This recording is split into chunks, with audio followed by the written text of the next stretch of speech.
பொதுவா அந்த பதுக்கல் பண்ணக்கூடியவர்கள் வந்து 1000 ரூபாய் 500 ரூபாய் போன்ற கரன்சில தான் பதுக்குறாங்கன்னு பாக்குறோம்.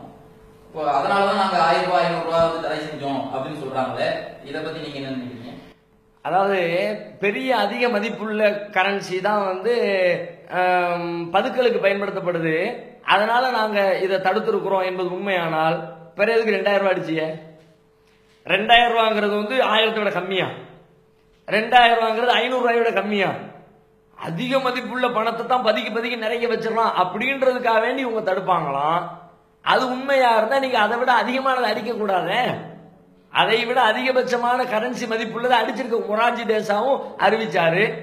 அதிக மதிப்புள்ள கரன்சியை வந்து பதுக்கலுக்கு பயன்படுத்துறாங்க, எனவே அதை செல்லா காசாக அறிவிக்கிறோம் அப்படின்னு அறிவிச்சாங்க.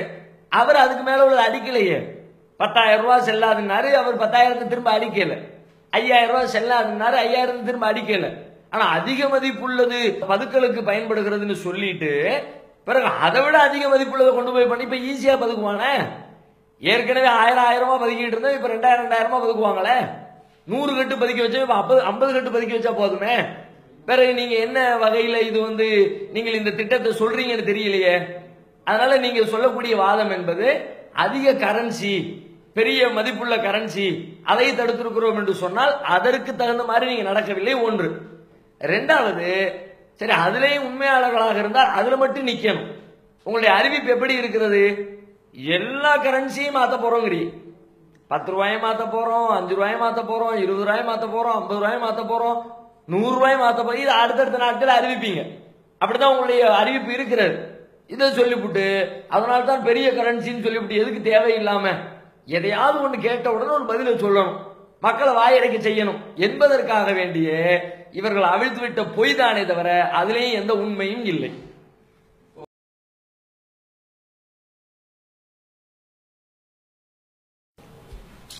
இப்ப இந்த புதிய ரூபாய் நோட்டுகள் மூலமா மக்களுக்கு சிரமம் படுறதை பாக்குறோம். அதே நேரத்தில் அனைத்து ஏற்பாடுகளும் செய்யப்பட்டிருப்பதால் 3 நாட்களில் நிலைமை சீராகுன்னு சொல்றாங்களே, இது எப்படி?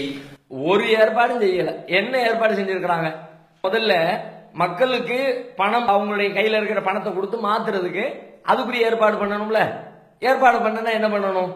ஏற்கனவே இருக்கிற வங்கி ஊழியர்கள் அதற்கு போகாது, பணியாளர்களை அதிகப்படுத்தணும். நீங்க அதிகப்படுத்திருக்கிறீங்களா? இல்ல. காலையில இருந்து சாயங்காலம் வரைக்கும் காத்து கிடக்குறான். அன்னைக்கு வேலையும் கெட்டு போகுது. ஏற்கனவே சம்பாதிச்சு வச்ச காசை மாத்தவும் முடியல. 4000 ரூபாய் கொடுப்பான்னு பார்த்தா 2000 ரூபாய் கொடுக்குறீங்க. 2000 ரூபாய் கூட 2 மணி நேரத்தில் காலி ஆயிட்டுங்கிறீங்க. அப்ப உரிய பணியாளர்களுடைய வசதி இல்லை. என்ன ஏற்பாடு பண்ணுனீங்க? ஒண்ணு. சரி, அதுக்கு பிறகு இடைவெளி விட்டு ஏடிஎம் எல்லாம் ஓபன் பண்ணிட்டோம், ஏடிஎம்ல இருந்து பணத்தை எடுத்துக்கலாம். நீங்க ஏடிஎம்ல கால் கிடக்க காத்து கிடந்தாங்க. ஏடிஎம்ல என்ன வந்துச்சு? 1 மணி நேரத்தில் பணம் காலின்னு போர்டு வந்துச்சு. என்ன ஏற்பாடு பண்ணுனீங்க? இதுதான் எல்லா ஏற்பாடும் சீராக செய்யப்பட்டதனுடைய இலட்சணமா? சரி, உள்ளுக்குள்ள ஏடிஎம் மிஷினுக்குள்ள பணத்தை 2000 ரூபாய் பணத்தை நிரப்புனீங்களா? மக்கள் பயன்படுத்தக்கூடிய அனைத்து பணங்களும் அதுக்குள்ள கிடைச்சிச்சா? அதுக்கு தகுந்த மாதிரி உள்ள செட்டப் பண்ணணும். ஒரு செட்டப்பும் பண்ணல நீங்க. அதுல உள்ள ட்ரே சிஸ்டத்தை மாத்தணும்.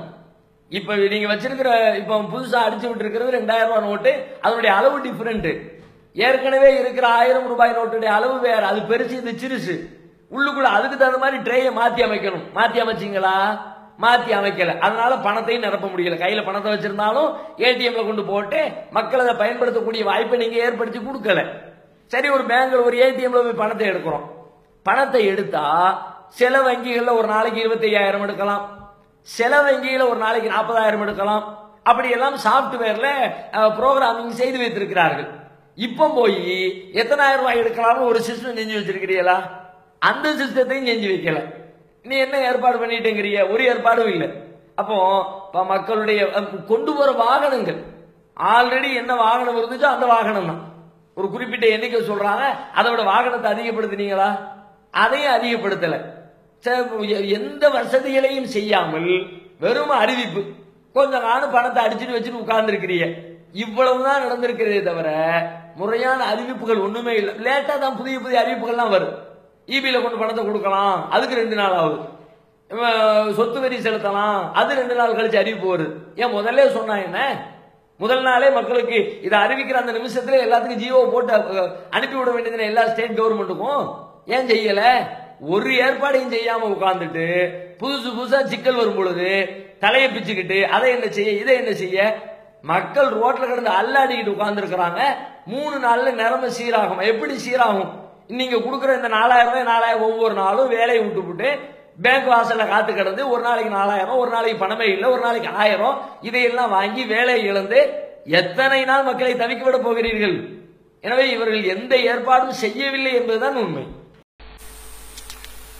இதன் மூலம் ஏற்படக்கூடிய விளைவுகள் என்ன நினைக்கிறோம்? அதாவது இதனால் ஏற்படுற விளைவுகள் ரொம்ப பாரதூரமா இருக்கும்.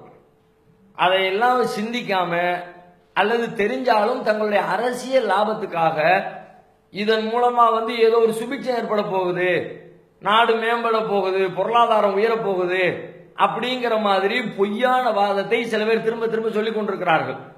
இதனால் ஏற்படக்கூடிய விளைவுகள் ரொம்ப கடுமையா இருக்கும்.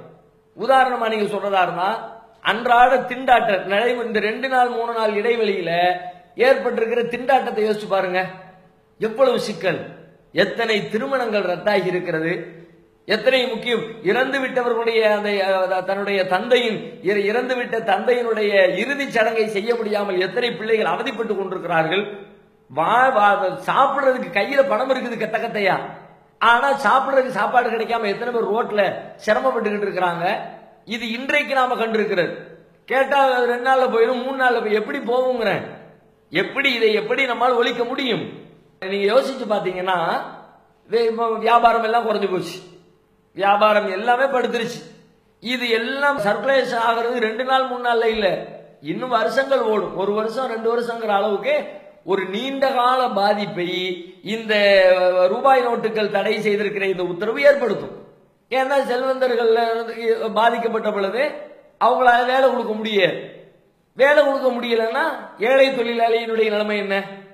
கட்டிட வேலைகள் நடந்துகிட்டு இருக்கும். எப்ப கையில பணத்தை மாற்ற முடியல, ஒன்னும் செய்ய முடியல, செல்லா காசுட்டான். இப்ப என்ன பண்றது? கட்டட வேலை அப்படி நிக்கட்டு விட்டுருவான். எத்தனை கட்டிட தொழிலாளிகள் பாதிக்கப்படுவார்கள்? மரவேலை பார்க்கிற ஆசாரிகள் எத்தனை பேர் பாதிக்கப்படுவார்கள்? அன்றாட கூலி தொழில்கள் எத்தனை நிறுத்தப்படும்? இதனுடைய பின்விளைவுகள் அவனுடைய குடும்பத்தில் வெடிக்குமா இல்லையா? அவனுக்கு வேலை கிடைக்கலாடி கடையில போய் சாமான் வாங்க மாட்டான். 1/2 கிலோ கத்திரிக்காய் வாங்கிட்டு இருந்தான், 50 கிராம் கத்திரிக்காய் வாங்குவான். அப்ப விவசாயி அவன் விளைவித்து கொண்டு வந்த பொருளுக்கு விலை கிடைக்காது. மொத்த விற்பனையை 10 டன் கொண்டு வந்துட்டு 2 டன் தான் வித்திருக்குது. அப்போ இருக்கிற கிடைக்கிற காசை தந்தா போதும் அவன் நினைப்பான். வாங்கிட்டு வீட்டுக்கு போய் அவன் வீட்டுல அடுப்பெரியாது, அவன் அடுத்து விவசாயம் செய்ய முடியாது. சங்கிலி தொடர் மாதிரி யாரோ ஒரு 4 பேர் பிடிக்க போறேன்னு சொல்லிவிட்டு நாட்டில் இருக்கிற அத்தனை மக்களையும் இவர்கள் குழி தோண்டி புதைப்பதற்கு திட்டமிட்டு விட்டார்கள். எத்தனை பெரிய சிரமங்களை இவர்கள் அனுபவிக்க போகிறார்கள் யோசிச்சு பாருங்க.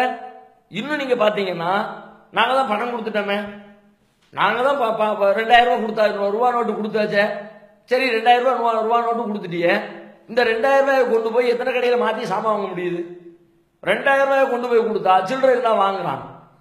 சில்லறை வேணும்ல, அதுக்கு சில்லறை நாடு முழுக்க எங்க பார்த்தாலும் சில்லறையை கொடுத்துட்டு நீ 2000 கொடுத்துருந்தனா சரி 2000 ரூபாய் வச்சுக்கிட்டு முடிஞ்சிருச்சுன்னு சொல்லலாம். 2000 ரூபாய் கொடுத்தீங்க, சில்லறை அதையும் வச்சுக்கிட்டு உட்கார்ந்துருக்கிறான். பெட்ரோல் பங்க்ல நீங்க ரூபாயை மாத்திக்கலாம், 500 ரூபாய் கொண்டு கொடுத்தா 500 ரூபாய் செல்லுங்கிறாங்க. பெட்ரோல் பங்க்ல செல்லும், அவரும் சொல்றாரு செல்லும். ஆனா 500 ரூபாய்க்கு பெட்ரோல் போடு, ஏன்ட்ட 300 ரூபாய் 200 ரூபாய் 100 ரூபாய்க்கு பெட்ரோல் போட்டுட்டு 400 ரூபாய் சில்லறை கேட்டா என்னால தர முடியாது அப்படிங்கிறாரு அவரு. இப்ப அவன் படுற அவஸ்தை என்ன? மொத்தமே 500 ரூபாய் வச்சிருக்கிறவன் பெட்ரோலுக்கு 500 ரூபாய் கொடுத்துட்டு சோத்துக்கு வெளியில அவன் திண்டாடணுமா? அன்றாட சிக்கல்கள் ஒரு புறத்தில் இருந்தாலும் வேலை இழப்பு, பொருளாதார சிக்கல், இந்த மாதிரியான ஒரு நீண்ட கால பாதிப்புகள் இதனால் கண்டிப்பாக ஏற்பட போகிறது என்பது கண்ணுக்கு முன்னால் தெரிகிறது.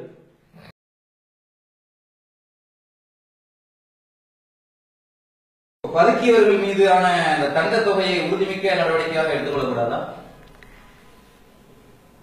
ஒரு அயோக்கியத்தனமான நடவடிக்கையாக தான் எடுத்துக்கொள்ளணும்.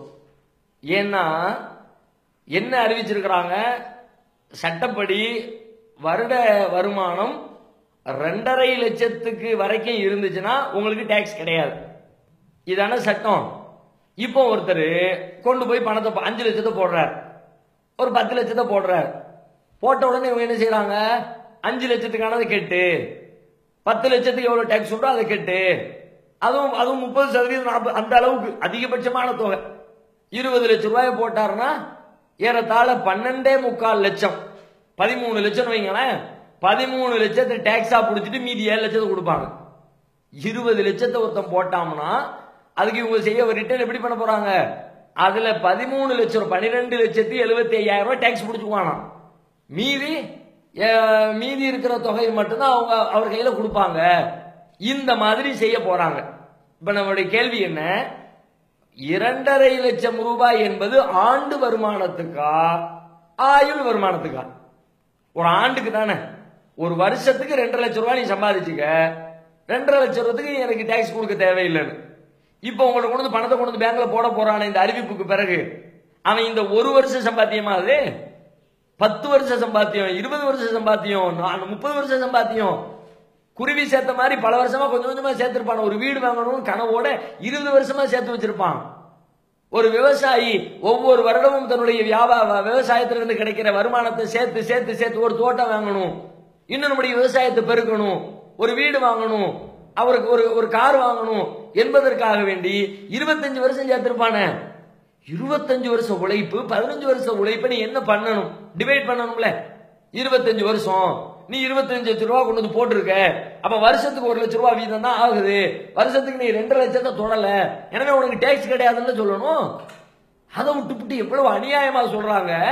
ஏதோ இந்த ஒரு வருஷத்துல அவன் 10 லட்சத்தை சம்பாதிச்ச மாதிரி இப்ப கொண்டு வந்து நீ சொன்ன அறிவிப்புனால 20 லட்சத்தை போட்டுட்டு 13 லட்சத்தை கொடுத்துட்டு 7 லட்சத்தை கொண்டு, அநியாயம் இல்லையா? இது எவ்வளவு கொடூரமான ஒரு அபராதம் இது. நியாயமற்ற ஒரு நடவடிக்கையை செய்துவிட்டு இதுக்கு பேர் உறுதிமிக்க நடவடிக்கை. எப்படி இதை உறுதிமிக்க நடவடிக்கை? ஒரு மனைவி இருக்கிறா, கல்யாணம் முடிஞ்ச நாள்ல இருந்து பணத்தை சேர்த்துக்கிட்டு இருக்கிறா, 15 வருஷம் 20 வருஷம் குடும்பம் நடத்தினவ கணவனுடைய உழைப்பிலிருந்து கொஞ்சம் கொஞ்சமா சில்லறை குருவி சேர்க்கிற மாதிரி சேர்த்து சேர்த்து சேர்த்து சேர்த்து ஒரு 10 லட்சம் ரூபாய் சேர்த்திருக்கிறா 20 வருஷ இடைவெளியில. இப்ப இந்த 10 லட்சத்தை கொண்டு போய் போட்டா நீ என்ன செய்யணும்? கல்யாணம் முடிஞ்ச நாள்ல இருந்து கால்குலேட் பண்ணணும்ல, இத்தனை ஆண்டு கால உழைப்பு, எனவே இதுக்கு டாக்ஸ் தேவையில்லைன்னு சொல்லணும்ல. அதை விட்டுவிட்டு இந்த 20 லட்சத்தையும் 10 லட்சத்தையும் ஒரே நாளில் ஒரே வருடத்தில் சம்பாதித்ததை போல அவங்களுடைய பணத்தை பூரா பிடுங்க திட்டம் போட்டா, ஏழை எளிய மக்கள் கஷ்டப்பட்டு உழைச்ச சம்பாதிச்ச பணத்தை எல்லாம் சட்டம் என்ற பெயரால், அதிகாரம் என்ற பெயரால் அநியாயமான முறையில் புடுங்குவீங்களா? இந்த மாதிரி சட்டம் போட்டு மக்களுக்கு பாதிப்பை ஏற்படுத்திய அரசுகள் எல்லாம் ஒண்ணும் இல்லாம போயிட்டா வரலாற்றுல. நீங்க மிஞ்சுவீங்களா? அந்நிய அக்கிரமமான ஒரு நடவடிக்கை இந்த நடவடிக்கை.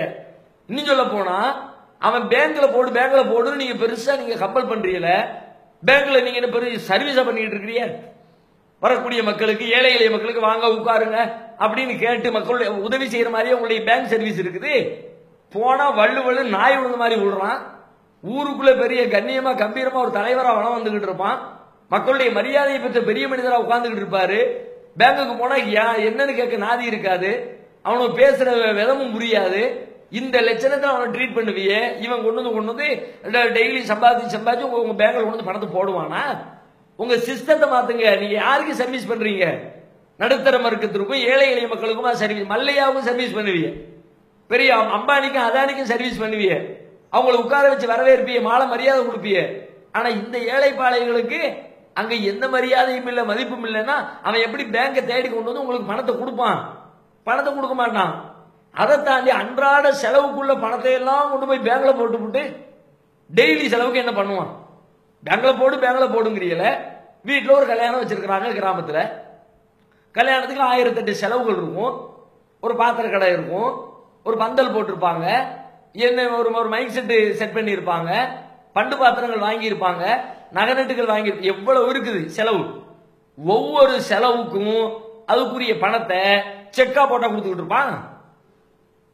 மைக் செட்டுக்காரன் ஊர்ல மைக் 250 ரூபா மைக் செட்டு கேட்பான். சில கிராமத்துல 200 வச்சுக்க செக்கு போய் பேங்க்ல எடுத்துக்க. அவன் எந்த பேங்குக்கு போவான்? அவன் செக்கை முன்ன பின்ன பார்த்திருப்பானா? கொடுக்க முடியுமா, வாங்க முடியுமா? இது யதார்த்தத்துல நடைமுறையில சாத்தியமா? அப்ப நடைமுறை சாத்தியமற்ற ஒரு திட்டத்தை தான் நீங்கள் கொண்டு வந்து விட்டு நீ உறுதிமிக்க நடவடிக்கை. அதனால தான் மக்களை எளிமைப்படுத்துங்க, மக்களுடைய சட்டத்தை எளிமைப்படுத்துங்க. கேட்டா என்ன பதில் சொல்றாங்க? அதான் நாங்க 20,000 வரைக்கும் வைத்துக் கொள்வதற்கு அனுமதி கொடுத்திருக்கிறோமே. 20,000 நம்ம நாட்டில் இன்னைக்கு அதுக்கு ஒரு மதிப்பா? இதை வெளிநாடுகள்ல $20,000 சொன்னா மதிப்பு, 20,000 தீனார்னு சொன்னா மதிப்பு, 20,000 ரியால்னு சொன்னா மதிப்பு. அதை வச்சு எவ்வளவோ பொருள் வாங்க முடியும், எவ்வளவு வேலைகள் செய்ய முடியும். 20,000 ரூபாய் அது ஒரு மதிப்பா? 2 வேலைக்கு கொடுத்தா முடிஞ்சு போச்சு. 3வது வேலைக்கு கையில பணம் இருக்க. இந்த லட்சணத்தில் நீங்க சிஸ்டம் வைத்துக் கொண்டு மக்களிடமிருந்து அபராத தொகை என்ற பெயரால் தண்டத்தை வசூலித்து ஏழை எளிய மக்களுடைய வயிற்றில் அடிக்கிற வேலைதானே தவிர இது உறுதிமிக்க நிலைப்பாடு இல்லவே இல்லை.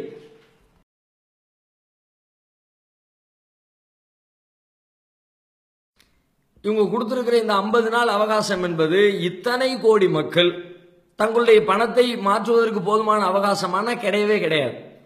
ஏன்னா அவங்க வங்கியை பயன்படுத்துகிறவர்களையும் கவனத்தில் கொண்டுதான் இந்த நாட்கள் அவகாசத்தை கொடுத்திருக்கிறது அரசு. ஆனா இந்த வங்கியை பயன்படுத்தாத மக்கள் எல்லாம் இப்ப வங்கிக்கு வருவாங்களே, அவங்களுக்கான தீர்வு என்ன? அதுக்கான அவகாசம் இல்லை. இன்னும் பல நாட்கள் பல மாதங்கள் கொடுத்தால் கூட அனைத்து மக்களுடைய தேவைகளையும் இது பூர்த்தி ஆகாது. இவங்க கொடுத்திருக்கிற அவகாசம் முடியும் பொழுது இன்னும் கணிசமான மக்கள் போய் நின்று பார்த்தோம், வரிசையில் நின்று பார்த்தோம், பணத்தை மாற்ற முடியல, வேற என்ன பண்றதுன்னு தெரியல என்று கிழிச்சு போடுகிற ஒரு நிலைக்கு தள்ளப்படுகிற ஒரு சூழல் தான் ஏற்படுமே தவிர போதுமான அவகாசம் இல்லவே இல்லை.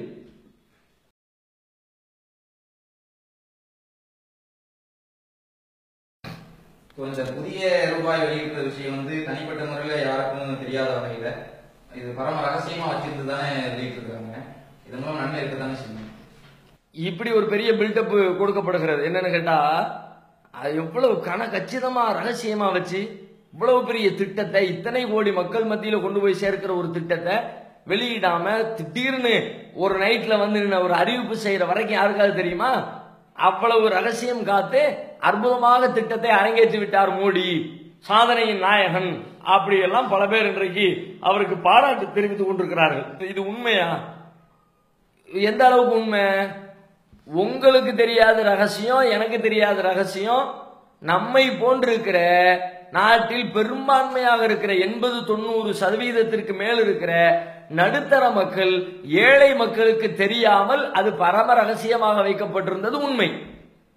ஆனால் யார் யாரெல்லாம் இதிலே பாதிக்கப்பட போகிறார்கள், யாருடைய பணம் எல்லாம் மீட்கப்பட வேண்டியது இருக்கிறது என்று நாம் நினைக்கிறோமோ அப்படிப்பட்ட பெருங்கொண்ட பணக்காரர்களுக்கெல்லாம் சொல்ல வேண்டிய விதத்திலே சொல்லப்பட்டு விட்டது. எல்லாத்தையும் தெரிஞ்சு டிஸ்கஸ் பண்ணி அவங்களுக்கு நன்மை செய்வதற்காகத்தான் இந்த திட்டமே. நாட்டில் எவன் கேடு கெட்டு போனா என்ன, எத்தனை கோடி மக்கள் பாதிக்கப்பட்டா என்ன, பெருங்கொண்ட செல்வந்தர்களுடைய தொடர்பு நமக்கு தேவை, அவனுடைய பணம் நமக்கு தேவைன்னு அவர்களை திருப்திப்படுத்துவதற்காக அவர்களுக்கெல்லாம் தெரிஞ்சுதான் இந்த திட்டம் கொண்டு வரப்பட்டிருக்கிறது. இது ஒன்றும் ரகசியம் கிடையாது. உதாரணத்துக்கு நான் சொல்றேன், ஒரு 6-7 மாதத்துக்கு முன்னாடி SBIல இருந்து ஸ்டேட் பேங்க் ஆஃப் இந்தியாவுடைய சார்பில் ஒரு அறிக்கை ஒன்று வெளியிடப்பட்டது. என்ன அந்த அறிக்கையில் என்ன சொன்னாங்க? சில பேர் பணத்தை வங்கிகளில் இருந்து மீட்டு எடுத்துக்கொண்டிருக்கிறார்கள். அதற்கான காரணம் என்ன என்றால் 500 ரூபாய் 1000 ரூபாய் நோட்டுகளை அரசு தடை செய்ய போவதாக கசிந்த செய்தியை கேள்விப்பட்டு ஒரு அறிக்கையை சமீபத்தில் ஒரு 6-7 மாதங்களுக்கு முன்னால் ஸ்டேட் பேங்க் ஆஃப் இந்தியா சார்பிலே வெளியிடப்பட்டது. இந்த செய்தி நாட்டில் எத்தனை பேருக்கு தெரியும்? இது இன்னைக்கு நேற்று உள்ளதா? 6-7 மாசத்துக்கு முன்னாடியே கசிஞ்சிருச்சு உங்க திட்டம் என்னங்கிறது. அப்படி சில பேருக்கு மட்டும் போயிருக்கிறது. நல்ல கவனிங்க, நாட்டு மக்கள் அத்தனை பேருக்கும் போகல, நாட்டில் இருந்த சில பேருக்கு அந்த செய்தி போய் சேர்ந்திருக்கிறது. உடனே அவர்கள் விழித்துக் கொண்டு அதற்கான ஏற்பாடுகளை செய்திருக்கிறார்கள் என்று செய்தி வந்துச்சு. இது பரம ரகசியம் ஒண்ணு. ரெண்டாவது, நீங்க சொல்லுங்க, இவர் மேற்கு வங்கத்தில் கல்கத்தாவில் பிஜேபியினுடைய கட்சி சார்பில் மோடியின் அறிவிப்புக்கு சில மணி நேரத்திற்கு முன்பாக 1 கோடி ரூபாய் 1000 ரூபாய் நோட்டுகளை 1 கோடி ரூபாய் பெருமானம் உள்ள 1000 ரூபாய் நோட்டுகளை கொண்டு போய் வங்கியில கொடுத்து அதை எக்ஸ்சேஞ்ச் பண்றாங்க. எப்ப பண்ணாங்க? எப்பமோ நடந்ததில்லை இது. இன்னும் சில மணி நேரத்தில் மோடி மக்கள் முன்னால் தோன்றி 500 ரூபாயும் 1000 ரூபாயும் செல்லாது என்று அறிவிக்க போகிறார். அந்த அறிவிப்புக்கு சில மணி நேரத்திற்கு முன்னால் இந்த காட்சி அரங்கேறுகிறது. எப்படி இது சந்தேகப்படாம இருக்க முடியுமா? அப்ப நீங்க என்ன பண்ணிட்டீங்க?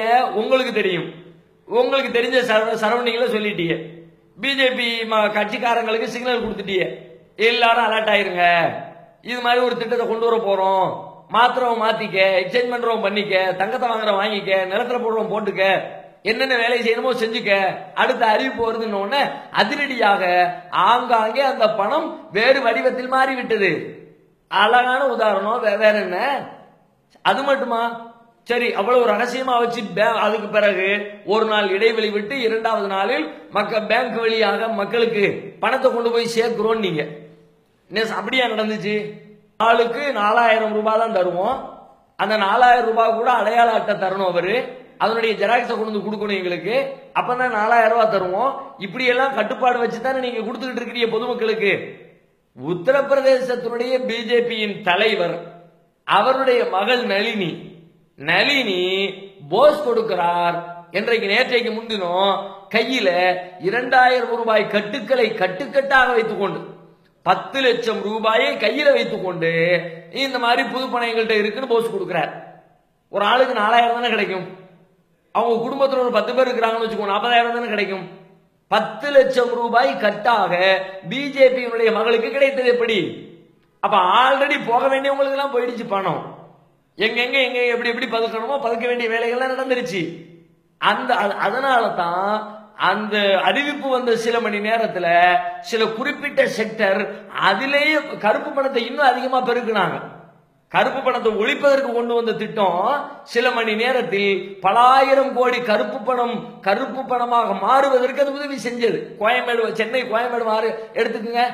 கோயம்பேடு பேருந்து நிலையத்தில் இரவுல 8 மணிக்கு அறிவிக்கிறாரு, 12 மணியோட முடிஞ்சு போச்சுங்கிறாரு.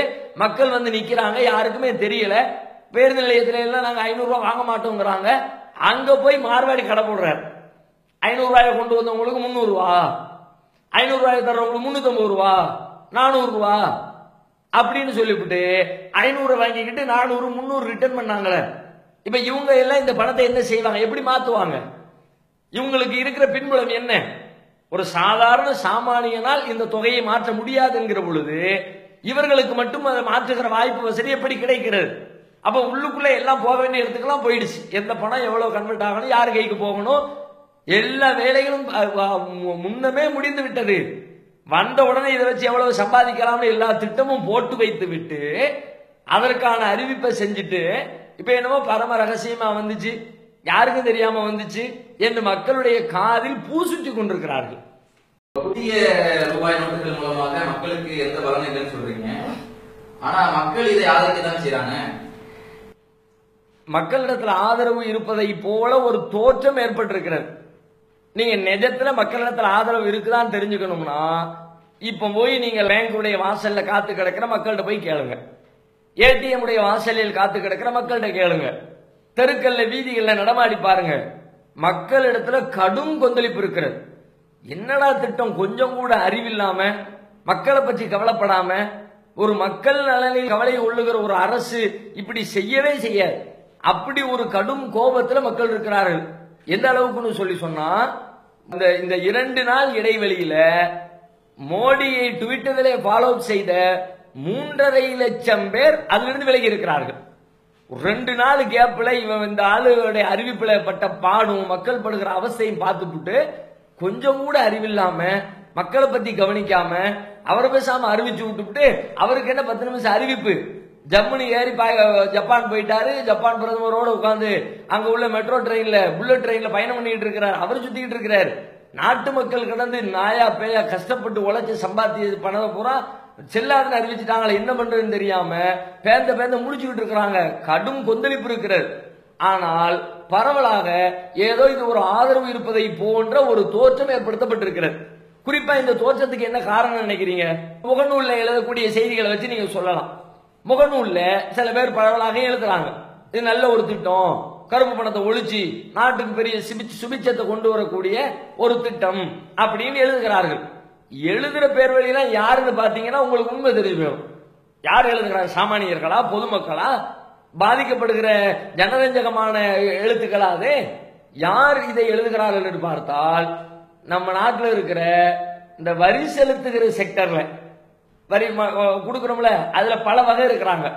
உதாரணமா சில பேர் இருக்கிறாங்க, அவர்களுக்கு மாத சம்பளம் பெறுவார்கள். அந்த சம்பளத்தை கைக்கு போய் சேர்வதற்கு முன்பாகவே, சம்பள பணத்தை வாங்குறதுக்கு முன்னாடியே அவர்களுடைய சம்பளத்திற்கான வரி அரசாங்கத்திற்கு போய் சேர்ந்துவிடும். அந்த மாதிரி வரியை எடுத்துக்கிட்டு சம்பளம் கைக்கு கிடைக்கிற ஒரு செக்டர் இருக்கிறாங்க. உதாரணமா அரசு ஊழியர்கள் மாதிரி. அந்த மாதிரி ஆட்கள் இப்போ ஒரு 20,000 ரூபாய் ஒரு சம்பளம் வாங்குறாரு, 50,000 ரூபாய் சம்பளம் வாங்குறாருன்னா இந்த 50,000 ரூபாய்க்கு உண்டான வரி என்ன, அந்த டேக்ஸை பிடித்து விட்டு தான் அந்த சம்பளத்தை மிச்சத்தை உங்க கையில கொடுப்பாங்க. இந்த மாதிரி ஆட்களுடைய உள்ளத்துல பரவலாக ஒரு பொறாமை உணர்வு இருந்து கொண்டே இருக்கிறது. என்ன மாதிரி பொறாமை உணர்வு?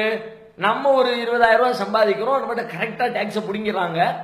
இதே மாதிரி ஒரு கடை வச்சு ஒருத்தர் சம்பாதிக்கிறார் 20,000 ரூபாய், அவரு டேக்ஸ்ல ஏமாத்தி விடுறாரு, டேக்ஸ் கட்டுறது இல்லையே, சாவட்டும் எல்லாரும் கட்டட்டும் அப்படின்னு இந்த மாதிரி ஆட்கள் தான் முகநூல்ல உட்கார்ந்து எழுதிக்கிட்டு இருக்குது. முகநூலில் எழுதப்படுவது எல்லாமே வெகுஜன எழுத்துக்கள் இல்லை, பொதுமக்களுடைய பிரதிபலிப்பு இல்லை. இந்த பொறாமையில் புழுத்து கிடக்கிற சில பேருடைய எழுத்தின் வெளிப்பாடுகள் தான். அவங்க தான் இந்த மாதிரி அதை ஆதரிச்சு குரல் கொடுத்துக்கிட்டு இருக்கிறாங்க. எனக்கு போகுது அது மாதிரி உனக்கு போகட்டும், தனக்கு ஒரு கண்ணு போனாலும் எதிரிக்கு 2 கண்ணு போகணும்னு சில பேர் இடத்துல ஒரு ஈன புத்தி இருக்குமே, அந்த ஈன புத்தியினுடைய வெளிப்பாடு தான் ஆதரவு கருத்தாக வெளிப்பட்டு கொண்டிருக்கிறது.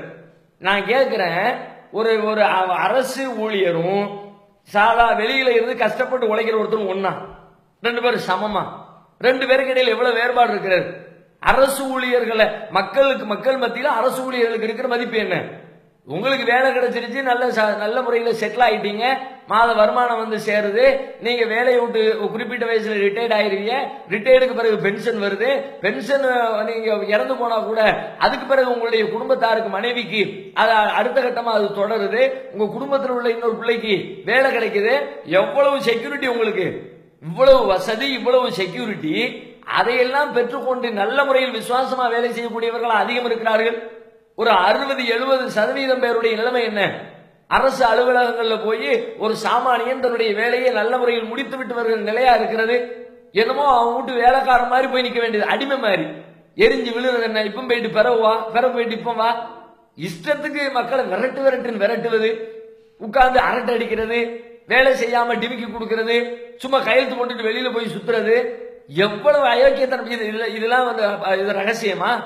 இது அரசு அலுவலகங்களுக்கு போகக்கூடிய எல்லாருக்கும் தெரிஞ்ச உண்மைதானே, அன்றாடம் அத்தனை பேரும் அனுபவிக்கின்ற ஒரு செய்தி தானே. இந்த லட்சணத்துல இருக்கிற நீங்க இந்த மாதிரி எந்த செக்யூரிட்டியும் இல்லாத ஒருத்தனை வந்து 20,000 ரூபாய்க்கு அவன் வரி கட்டலன்ன உடனே அதை போய் அந்த பொறாமையில எழுதுறீங்களே, நியாயமா இது? இவர்கள் தான் எழுதுகிறார்கள். சில பேருடைய வெளிப்பாடு ஆதரவு கருத்தை போல வெளிப்படுகிறதே தவிர மற்றபடி நெசமாக நியாயமாக மக்கள் மன்றத்தில் இதற்கெல்லாம் ஒரு பெரிய ஆதரவு இருக்குது அப்படின்னு சொல்லலாம் முடியாது. இந்த மாதிரி ஒரு சின்ன செக்டர்லாம் அதை ஆதரித்துக் கொண்டிருக்கிறார்கள், அதுவும் விவரம் தெரியாம ஆதரிக்கிறார்கள். அதனுடைய விபரீதங்களை, விளைவுகளை அனுபவிக்க எவ்வளவு பெரிய சிக்கலான ஒரு திட்டம் நம் மீது திணிக்கப்பட்டிருக்கிறது என்பதை அவர்களே புரிந்து கொள்வார்கள்.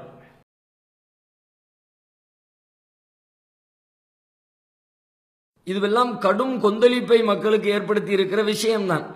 இது நாம திட்டமிட்டு அறிவித்து செய்யாமலே மக்களே பெரிய அளவில் போராடுவதற்குரிய அளவுக்கு மக்கள் பாதிக்கப்பட்டிருக்கிறார்கள் என்பது உண்மை. ஆனால் அது ஏன் நடக்கல என்று கேட்டால் அதை விட பெரும் பாதிப்பு அவர்களை நெருக்கி கொண்டிருக்கிறது. இப்ப இன்னைக்கு மதியம் அவங்க சாப்பிடணுமே, இரவு சாப்பாடு சாப்பிடணுமே, ஹாஸ்பிட்டல்ல பிள்ளைக்கு மருத்துவம் பார்க்கணுமே, மருத்துவம் பார்ப்பதற்காக வேண்டி பிள்ளையை அழைத்து கொண்டு, உறவினர்கள் நோயாளிகளை அழைத்து கொண்டு அவங்க 500 கிலோமீட்டர் 1000 கிலோமீட்டர் பயணம் பண்ணணுமே. இவை எல்லாவற்றுக்கும் அவங்களுக்கு பணம் தேவை. கையில் இருக்கிற பணம் செல்லாதுன்னு அறிவிச்ச பிறகு அந்த பணத்தை தேடி அடிப்படை வாழ்வாதாரமே ஒரு பெரிய கேள்விக்குறியாகி நிற்கிற காரணத்தினால இதை சகித்து கொண்டு வேற வழி இல்லை, அதை பிறகு பார்ப்போம், இன்னைக்கு உள்ள வயிற்று பசியை தீர்க்கிறதுக்குரிய வேலையை பார்ப்போம்னு மக்கள் அமைதி காத்திருக்கிறாங்க.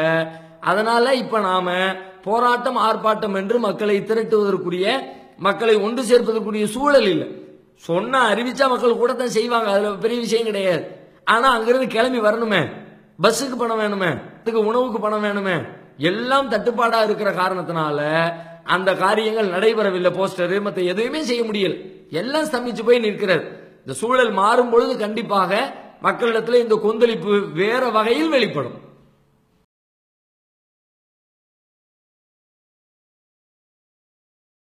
கொண்டு வந்திருக்கக்கூடிய இந்த புதிய ரூபாய் நோட்டு மூலமாக கருப்பு பணத்தை அனைத்தையும் வந்து மீட்க முடியுமா அப்படின்னு சொல்றாங்க. இது எப்படி சாத்தியமா, இப்படி மீட்க விட முடியுமா? அதாவது கருப்பு பணம்னா என்ன? கருப்பு பணம் என்று சொன்னால் வந்து திருடுனது கொள்ளையடிச்சது அப்படி யாரும் நினைச்சுக்க தேவையில்லை. ஒருத்தன் சம்பாதிக்கிற காசு பணத்துக்கு வந்து இத்தனை ரூபா சம்பாதிச்சா இவ்வளவு ரூபா வந்து அரசாங்கத்துக்கு வரி செலுத்தணும், அப்படி வரியின் வழியாகத்தான் நிர்வாகம் பண்ண முடியும் அப்படின்னு ஒரு திட்டத்தை எல்லா நாடுகளும் வச்சிருக்கிறாங்க. வரி செலுத்தணும்னு சொல்லும் பொழுது வரி செலுத்தப்படாமல் ஒரு பணம் கையில் வைக்கப்பட்டிருந்தால் அந்த பணத்தை தான் கருப்பு பணம் என்று அழைக்கப்படுகிறது. இந்த மாதிரி பணம் பல வகைகள்ல இருக்கும். இது அரசாங்கத்துக்கு கணக்கு கொடுக்கறத பத்தியான சிந்தனை இல்லாத மக்கள் அதிகம் வாழக்கூடிய நாடு நம்ம நாடு. பேங்க் தொடர்பு இல்லாத மக்கள் ஏராளமான பேர் இருக்கிறாங்க. இன்னும் பழங்குடியின மக்கள் இருக்கிறாங்க, கிராமத்து மக்கள் இருக்கிறாங்க. ஒரு வங்கி கணக்கு இல்லாமலே பல்லாயிரக்கணக்கான பல கோடிக்கணக்கான மக்கள் வாழுகிற நாடு இந்தியா. அப்போ இதுல வந்து பரவலாக அரசின் கவனத்துக்கு கொண்டு செல்லாத வகையில் நாட்டு மக்கள் கையில பணம் இருக்க வாய்ப்பு இருக்கிறது. ஆனா இவங்க சொல்ல வர்ற இந்த கருப்பு பணம்ங்கிறது இந்த சாதாரண விஷயங்களை சின்ன சின்ன அளவுல மக்கள் பயன்படுத்திக்கிட்டு இருக்கிறத அதையெல்லாம் கருப்பு பண பதுக்கல் அப்படின்னு சொல்ல வரல. சில பேரு பல ஆயிரம் கோடிகளை பல லட்சம் கோடிகளை பதுக்கி வைக்கிறாங்க. அந்த அளவுக்கு பெரிய அளவுல அவங்கள்ட்ட பணம் போய் சேர்ந்து இருக்கிறது. 1000 கோடி 2000 கோடி 10,000 கோடி 1,00,000 கோடி இந்த மாதிரியான தொகைகள் எல்லாமே சில பேர் இடத்துல போய் முடங்கி கிடக்குது. அந்த பணத்துக்கு அவர்கள் வரி செலுத்தாம பயன்படுத்திட்டு இருக்கிறாங்க. இதை எல்லாத்தையும் மீட்டால் அவர்களிடம் இருக்கிற பணத்திற்கு வழி செலுத்தினால் நாட்டுக்கு நிறைய பணம் கிடைக்கும், அதை வச்சுக்கிட்டு நிறைய திட்டங்களை அமுல்படுத்தலாம் என்பதற்காகத்தான் கருப்பு பண ஒழிப்பு அப்படிங்கிற விஷயத்தை கையில் எடுத்திருக்கிறாங்க. இப்ப நீங்க நல்லா கவனிக்கணும், கருப்பு பணம் என்பது எப்படி இருக்கிறது? நாட்டுல கருப்பு பணத்தை ஒழிக்க போறாங்க, ஓகே. இந்த கருப்பு பணம் என்பது எப்படி இருக்கிறது? நீங்கள் வந்து 500 ரூபாய் 1000 ரூபாய் நோட்டுகளா வச்சிருக்கிறீங்களே, அந்த நோட்டாகத்தான் எல்லாரும் அந்த பணத்தை வச்சிருக்கிறாங்களா? யாரெல்லாம் வரி செலுத்தாம வச்சிருக்கிறாங்களோ வரி செலுத்தாத பணம் என்பது அது ரூபாய் நோட்டாக இருக்கிறதா, வேறு வேறு வடிவத்தில் இருக்கிறதா? எத்தனையோ வடிவத்தில் மாறி போயிடுச்சு. அது ரியல் எஸ்டேட் லேண்ட்ல கொண்டு போய் அந்த பணத்தை போட்டு வச்சிருப்பாங்க, தங்கத்துல முதலீடு பண்ணி வச்சிருப்பாங்க, வியாபாரத்துல போட்டிருப்பாங்க, ஷேர் மார்க்கெட்ல போட்டிருப்பாங்க. அது அங்க உழந்து கொண்டிருக்கிறது. ரூபாய் நோட்டை தடுத்த உடனே 500 ரூபாய் செல்லாது 1000 ரூபாய் செல்லாது அப்படின்னு சொன்ன உடனே இவங்களுக்கு பாதிப்பு வர போதா? எவன் 500 ரூபாய் 1000 ரூபாயை கெட்டி கெட்டி கெட்டி பெட்டுக்கு கீழே போட்டு வச்சிருக்கிறானோ அவனுக்கு வேணா சிக்கல் வரும். ஒரு 1000 கோடி ரூபாய வீட்டுல சேருக்கு கீழே போட்டுக்கிட்டு மேலே ஏறி உட்கார்ந்து இருக்கிறான். 1000 ரூபாய் நோட்டு 500 ரூபாய் நோட்டா வச்சிருக்கான். இப்ப இவன் இதை என்ன பண்றதுன்னு கேள்வி வரும். என்ன நீங்க தடை பண்ணி இருக்கிறது கருப்பு பணத்தை அல்ல, தடை செய்திருப்பது 500 ரூபாய் நோட்டை 1000 ரூபாய் நோட்டை. இப்ப 500 ரூபாய் 1000 ரூபாய் நோட்டாக வைத்திருக்கிறவர்களுக்கு தான் சிக்கல். அப்படியா வச்சிருக்கிறாங்க? எல்லாம் அதை கன்வெர்ட் பண்ணி வேற வேற பொருளாக வேற வேற வடிவத்துல சந்தைக்குள்ளே புழங்கிக்கிட்டு இருக்கிற நேரத்துல இதை தடுப்பதனால் அது எப்படி ஒழியும்? இதை நியாயமா சிந்திச்சு பார்க்க வேண்டும். இது ஒரு விஷயம். ரெண்டாவது, நீங்க பாருங்க, இந்த கருப்பு பணம் என்பது வெளிநாடுகளில் உள்ள வங்கிகள்ல பதுக்கப்பட்டிருக்கிறது. வெளிநாட்டு பணத்தை தேர்தலுக்கு முன்பு எல்லாம் கூட அதுதானே பெரிய விவாத பொருளாக்குனாங்க. சுவிஸ் நாட்டு வங்கியில கொண்டு வந்து போட்டு வச்சிருக்கிறாங்க. அந்த நாடுகள்ல எல்லாம் சட்டங்கள் வந்து அதுக்கு தகுந்த மாதிரி ஏற்படுத்தப்பட்டிருக்கிறது. வரி எட்டாத வகையில ஏற்பாடுகள் செஞ்சிருக்கிறாங்க. சுவிஸ் பேங்க்ல கொண்டு போட்டு வச்சிருக்கிறாங்க. அப்படி எல்லாம் சொல்லும் பொழுது வெளிநாட்டு வங்கிகளில் போய் முடங்கி கிடக்கிறத 1,00,000 கோடி 2,00,000 கோடி 10,00,000 கோடி ஒரு 6-7 வருஷத்துக்கு முன்னாடி 2009 என்று நினைக்கிறேன், அப்பொழுது ஒரு அறிக்கை வெளியிட்டாங்க. 28 லட்சம் கோடி கருப்பு பணம் சுவிஸ் வங்கியிலே பதுக்கப்பட்டிருக்கிறது. அரசுடைய கவனத்திற்கு வராமல் வரி செலுத்தாமல் 28 லட்சம் கோடியை அப்பமே, அதுக்கு பிறகு இடைப்பட்ட காலத்தில் எவ்வளவு கூடி இருக்கும்னு யோசிச்சுக்கோங்க. அதுவெல்லாம் எப்படி இருக்குது? இப்ப நீங்கள் இதை தடுப்பதன் வழியாக அந்த பணத்தை மீட்க முடியுமா? அதனுடைய வரியை நீங்கள் கையகப்படுத்த முடியுமா? அதுக்கு இதுக்கு சம்மந்தமே இல்லையே. என்ன அதுல கிடக்கிறவன் எல்லாம் தூக்கி வந்து கொடுக்க போறானா? நீங்க இது போட்ட உடனே ஐயோ 500 தடுத்துட்டீங்களா 1000 தடுத்துட்டீங்களா இந்த அப்படிங்க சுவிஸ் நாட்டுல இருந்து பேங்க்ல இருந்து எடுத்து கொண்டு போடுவாங்களா? அது போட வேண்டிய அவசியம் இல்லை. ஏன் இல்ல? அங்க பணம் வேறு வடிவத்தில் இருக்கிறது, டாலராக இருக்கிறது. அங்க வச்சிருக்கிற பணத்தை வந்து 500 ரூபாய் இந்திய ரூபாய் நோட்டுகளாக 1000 ரூபாய் இந்திய ரூபாய் நோட்டுகளாக அங்க அவங்க சேமிச்சு வைக்கல, டாலர்ல வச்சிருக்கிறான். அவனை எந்த வகையிலும் இது பாதிக்க போறதும் இல்லை. பிறகு எப்படி கருப்பு பணத்தை இதன் வழியாக மீட்க முடியும்? கண்டிப்பாக அதுக்கும் அந்த வகையில யோசிச்சாலும் இது வந்து கருப்பு பணத்தை மீட்பதற்குரிய வழி இல்லை என்பது விளங்குகிறது. சரி, இன்னொன்னு கேட்கிறேன், யோசிச்சு பாருங்க.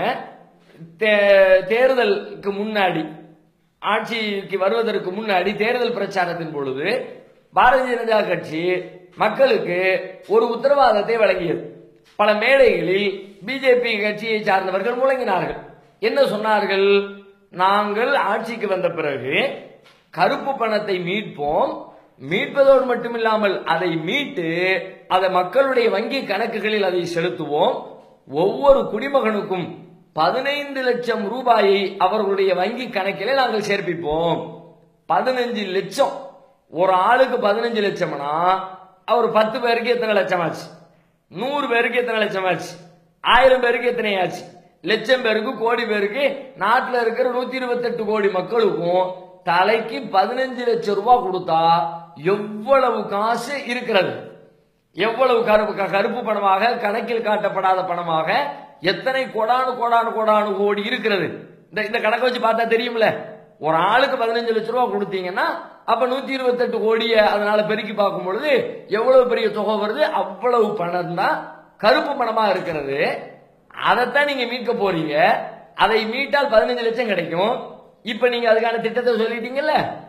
இத்தனை 2.5 வருஷமாக பார்த்து ரகசியமா அப்படி இப்படி திட்டம் போட்டு பல்வேறு வகைகள்ல யோசிச்சு கருப்பு பணத்தை ஒழிக்க போறோம்னு சொல்லிவிட்டு எல்லாத்தையும் மீட்கிற அறிவிப்பு கொண்டு வந்துட்டீங்கல்ல. இப்ப நீங்க என்ன செய்யணும்? 15 லட்சத்தை அக்கௌண்ட்ல ஏத்தணும். ஏத்துவீங்களா? கருப்பு பணத்தை மீட்டு விட்டால் நீங்க சொன்னபடி பணத்தை மீட்டாச்சு மக்களுக்கு கொடுக்கணும். சரி, 15 லட்சம் நீங்க கொடுக்கணும். 10 லட்சம் கொடுப்பீங்களா? ஒரு 5 லட்சம் கொடுப்பீங்களா? 1 லட்சம் ரூபாய் கொடுப்பீங்களா? ஒரு 50,000 ரூபாய் நாட்டில் இருக்கிற ஒவ்வொரு குடிமகனுக்கும் பேங்க்ல அக்கௌண்ட் இல்லாதவங்க விட்டுருங்க, இருக்கிற வச்சுக்கிட்டு உட்கார்ந்துருக்கான ஒரு 40 கோடி 50 கோடி அந்த மக்களுக்காவது ஆளுக்கு 50,000 ரூபாய் நாங்க பேங்க்ல போட போறோம்னு சொல்லுங்க. அப்படி போட்டுட்டீங்கன்னா சரி, ஓ மீட்டு விட்டீர்கள். கதை விட போறீங்க, சும்மா அவ்வளவு மீட்டும் இவ்வளவு மீட்டோம்னு பொய் சொல்ல போறீங்களே தவிர நிஜத்தில் இதன் வழியாக நீங்கள் எதை மீட்க போவது கிடையாது. நம்முடைய நாட்டிலே கருப்பு பணம் என்பது பணமாக ரூபாய் நோட்டுகளாக இல்லவும் இல்லை. இந்த நிலையில இதை கொண்டு வந்து கருப்பு பணத்தை ஒழிக்க போகிறோம் என்று சொல்லக்கூடிய வாதம் என்பது ஏற்க தகுந்ததில்லை. சும்மா வெறுமனே மக்களை ஏமாற்றுகிற அல்லது மக்களிடத்தில் ஒரு பரபரப்பை உண்டாக்கி யதார்த்தத்தில் அவர்களுடைய பிரச்சனைகளை சிந்திக்க விடாமல் தடுக்கிற ஒரு வேலைதானே தவிர கருப்பு பணத்தை மீட்கிற திட்டம் இது இல்லவே இல்லை.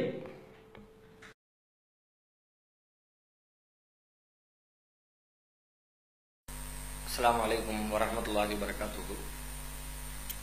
அன்புக்குரிய சகோதர சகோதரிகளே, மத்திய அரசு அறிவித்திருக்கிற கருப்பு பணம் மற்றும் கள்ளப்பணத்தை ஒழிப்பதற்காக 500 ரூபாய் மற்றும் 1000 ரூபாய் நோட்டுகளை தடை செய்திருக்கிறோம் என்று அறிவித்திருக்கிறார்கள். இந்த அறிவிப்பு மக்களுக்கு எந்த அளவிற்கு பயனுள்ளதாக இருக்கும்? உண்மையில் அவர்களுடைய நோக்கத்தை நிறைவேற்றுமா? இது குறித்து ஏராளமான கேள்விகளும் விமர்சனங்களும் மக்கள் மத்தியில் இருந்து எழுந்து கொண்டிருக்கின்றன. அந்த கேள்விகளுக்கு பதிலளிக்கும் விதமாக இந்த நிகழ்ச்சி இங்கே வழங்கப்படுகிறது. அஸ்ஸலாமு அலைக்கும். வலைக்கும் சலாம். இப்பொழுது பிரதமர் மோடி அவர்கள் கொண்டு வந்திருக்கக்கூடிய புதிய திட்டம், அதாவது 500 ரூபாய் 1000 ரூபாயை தடை செய்து புதிய ரூபாய்களை வந்து வெளியிட்டிருக்காங்க. இப்ப இதன் மூலமா அந்த கள்ள நோட்டு புழக்கத்தை எல்லாம் தடுத்துட முடியும் அப்படின்னு சொல்றாங்க. இது சாத்தியமா? கள்ள நோட்டு புழக்கத்தை தடுக்கிறதுக்கு இது கடுகளவிற்கு கூட பயன்படாது என்பதுதான் உண்மை, யதார்த்தம். ஏன் அப்படின்னா, ஒரு புதிய நோட்டை இவங்க அறிமுகப்படுத்துறாங்க. அதன் விளைவாக இதே மாதிரி இன்னொரு நோட்டை அச்சிட முடியாது என்கிற மாதிரி ஒரு புதிய நோட்டை கொண்டு வந்து கொடுத்தா தான் அது இனிமேல் கள்ள நோட்டை ஒழிக்கும். ஏன்னா கள்ளத்தனமா அரசாங்கம் அடிக்கிறதுக்கு பதிலாக மற்றவங்க அடிக்கிற நோட்டு தானே, இனிமே யாராலும் அடிக்க முடியாது, நாங்கள் அந்த மாதிரி ஒரு நோட்டை கொண்டு வந்திருக்கிறோம் என்று சொன்னால் இவர்கள் சொல்லக்கூடிய வாதம் ஏற்புடையது என்று சொல்லலாம். அந்த மாதிரி சொல்றதுக்கு ஒரு செய்தியும் இல்லை. புதிய எந்த டெக்னாலஜியும் அதுக்குள்ள பயன்படுத்தவும் இல்லை. ஏற்கனவே என்ன தொழில்நுட்பம் இருந்துச்சோ, என்ன மாதிரியான செக்யூரிட்டி சிஸ்டம் அதுக்குள்ள இருந்துச்சோ, இந்த வெள்ள பகுதியில பார்த்தா காந்தியுடைய ஒரு படம் மறைஞ்சிருக்கும், அதனுடைய நடு இலையில பார்த்தால் ஆர்பிஐ என்ற ஒரு எழுத்து போடப்பட்டிருக்கும் அப்படின்னு ஒரு 8-9 செக்யூரிட்டி சொல்லுவாங்களே, அந்த செக்யூரிட்டி சிஸ்டம் தான் இதுக்குள்ள இருக்கிறது. அதனால இது நம்ம கள்ள நோட்டு அடிக்க முடியாது, இதோட ஒளிஞ்சு போயிருன்றதுலாம் கிடையாது. என்ன இருக்கும் அதிகபட்சமா, புதுசா அடிக்கிற வரைக்கும் ஒரு 10 நாளோ அல்லது 1 மாசமோ 2 மாசமோ எவ்வளவு நாள் தேவைப்படுதோ, புதுசா அடிச்சு புழக்கத்துக்கு வர்ற வரைக்கும் வேண்டுமானால் கள்ள நோட்டு ஒழிக்கப்பட்டிருக்கிறது, அது பயன்பாட்டில் இல்லை என்று சொல்லலாமே தவிர மற்றபடி இது கள்ள நோட்டை ஒழிக்கிறதுக்கு பயன்படவே பயன்படாது. இன்னும் சொல்ல போனா நம்ம எந்த அளவுக்கெல்லாம் கள்ள நோட்டு அடிக்கிறாங்க, ஏடிஎம்லயே கள்ள நோட்டெல்லாம் வந்து வரலாறு நம்ம நாட்டில் உண்டு. அந்த அளவுக்கு பேங்க்ல இருக்கிறவங்களால கண்டுபிடிக்க முடியாத அளவுக்கு, ஏடிஎம் மிஷின்கள்ல கண்டுபிடிக்க முடியாத அளவுக்கு, அந்த அளவுக்கெல்லாம் தொழில்நுட்பத்தை ரொம்ப சிறப்பா அரசாங்கம் அடிக்கிற மாதிரியே டிட்டோ அதே மாதிரி அச்சடித்து கொடுக்கிற அந்த மாதிரி கள்ளத்தனம் செய்யக்கூடிய ஆட்கள் இருக்கிற ஒரு இடத்துல உட்கார்ந்துக்கிட்டு நாங்க புதுசா ஒரு நோட்டை என்ன மாடலை மாத்தி இருக்கிறீங்க, வடிவத்தை மாத்தி இருக்கிறீங்க, அதனுடைய கலரை மாத்தி இருக்கிறீங்க, அதனால கள்ள நோட்டு ஒழிஞ்சிரும், நிறத்தை மாத்தினா ஒழிஞ்சிரும் என்று சொல்வதை எப்படி ஏற்றுக்கொள்ள முடியும்? இதே மாதிரியான ஒரு திட்டத்தோட தான் 1978 மொரார்ஜி தேசாய் பிரதமராக இருந்த பொழுது அவரும் இதே 2 விஷயங்களை முன்வைத்து தான் அறிவிச்சார். 10,000 ரூபாய் நோட்டை தடை செய்யறோம், 5,000 ரூபாய் செல்லா காசுன்னு அறிவிக்கிறோம், ஏன்னா இதன் மூலியாக கள்ள நோட்டு கருப்பு பணத்தை ஒழிக்க போகிறோம் அப்படின்னு அவர் சொன்னார். இந்த 38 ஆண்டுகள்ல நடைபெற்றது என்ன? அவர் அன்னைக்கு எடுத்தது ஒளிஞ்சு போயிடுச்சா? கள்ள நோட்டே புழக்கத்துக்கு வரலையா? மீண்டும் வரத்தானே செஞ்சிச்சு. அப்படியானால் இது எந்த அளவுக்கு இது பயன் தரும்? இதனால் எந்த பயனும் இல்லை. இன்னும் ஒருபடி மேலா சொல்றதா இருந்தா கள்ள நோட்டை ஒழிக்கிறதுல அரசாங்கத்துக்கு ஒரு அக்கறையே இல்லைன்னு தான் சொல்லணும். ஏன்னா கள்ள நோட்டு என்று வந்த பிறகு அதை தடுப்பதற்கு நீங்கள் என்ன வேலையை செஞ்சீங்க? எத்தனையோ வாய்ப்புகள் இதற்கு முன்னாடி உங்களுக்கு இருக்கத்தானே செஞ்சிச்சு. உதாரணமா சொல்றதா இருந்தா வங்கியில ஒருத்தவங்க வந்து கள்ள நோட்டை கொடுக்குறான், அவனுக்கு தெரியாது, அவன் அச்சடிச்சவும் இல்லை, அதுல சம்பந்தப்பட்டவும் இல்லை, ஒரு ஏழை தொழிலாளியா இருப்பான், ஒரு விவசாயியா இருப்பாங்க, அவனுக்கு யாரோ ஒருத்தன் வழியாக கள்ள நோட்டு கையில சிக்கிரும், உடனே அதை கொண்டு வந்து பேங்க்ல கொடுத்த உடனே நீ என்ன செய்யணும்? இது மாதிரி கள்ள நோட்டு வந்திருக்கு, உனக்கு கொடுத்தது யாரு, அது எங்க இருந்து வந்துச்சு, எல்லா பக்கம் அப்படி தோண்டி துருவி அதனுடைய மூலத்தை போய் கண்டுபிடிச்சு அதை ஒழிக்கிறதுக்கு முயற்சி எடுக்கணும் இல்லையா? என்ன முயற்சி எடுக்கப்பட்டுச்சு? ஒரு முயற்சியும் எடுக்கப்படலை. அதிகபட்சமா நோட்டை கிழிச்சு அனுப்பிடுவீங்க, அந்த விவசாயி 2,000 ரூபாய் நஷ்டம், அவனுக்கு 5,000 ரூபாய் நஷ்டம், அதோட சரி, வேற ஒண்ணுமே செய்யல. அதனால இது கள்ள நோட்டை ஒழிக்கிற திட்டம் என்பதெல்லாம் சும்மா மக்களை ஏமாத்துறதுக்கு வேண்டுமானால் பயன்படுமே தவிர இதன் வழியாக கள்ள நோட்டு ஒழியும் என்பது ஏற்க தகுந்தது வாதம் இல்லை.